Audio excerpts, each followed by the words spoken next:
Tässä on mun lempivalmisruoka ja mä halusin yrittää tehdä sen ihan itse. Ja nyt te pääsette katsomaan, että miten tää oikein sitten meni.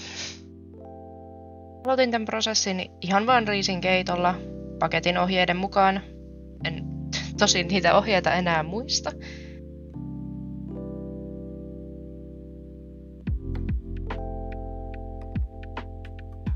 Ei muuta, jätin ne riisit sinne tekeytymään ja siirryin sitten seuraavaan osaan tätä kokkausta.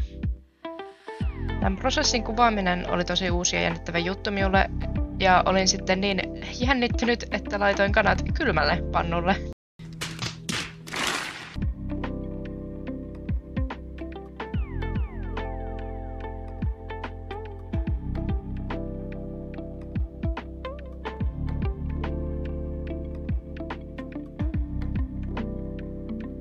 Ja tässä kohtaa sitten tajusin tämän virheeni.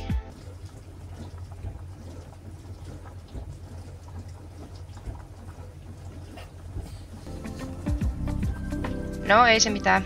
Opin sitten laittamaan tuon levyn päälle ja homma jatkui sen jälkeen ihan normaalisti.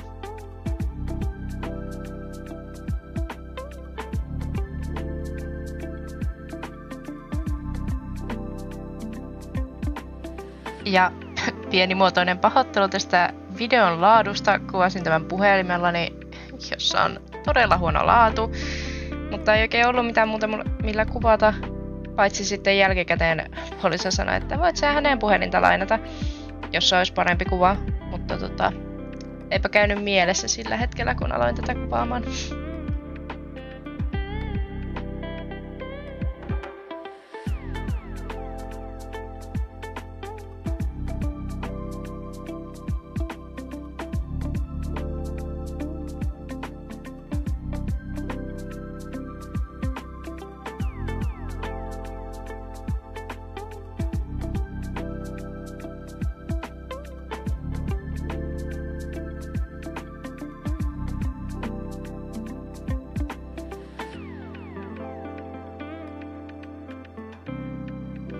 Ja sitten kun se kana alkoi olemaan tarpeeksi kypsää, niin mä lisäsin siihen tommosen kuupin jonkun karrisoosin siihen sekaan.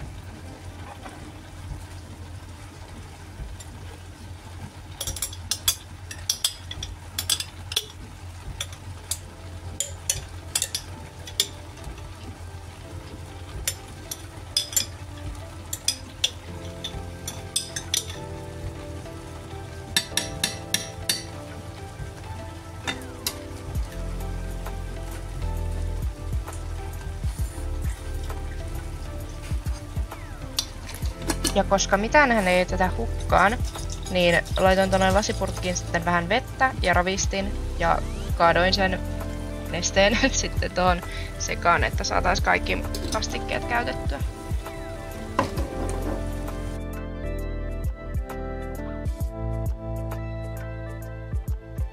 Toi Pirkan valmisruokahan on aika pehmeä maultaan, et ei ole kauhean autenttinen intialainen ruoka. Ja huomasin sitten tässä tehdessäni, kun katselin tuota minun purkkia tarkemmin, minkä olin ostanut, niin siinähän lukee, että Indian style. Eli tiesin sitten jo tässä vaiheessa, että tästä ei tule minun rakkaan pirkkakana ja riisiä makuista, vaan tästä tulee sitten enemmän semmoinen autenttinen intialainen karri. Tai ei varmaan tule ihan autenttista, mutta ainakin paljon lähempänä sitä kuin mitä se pirkkaversio on.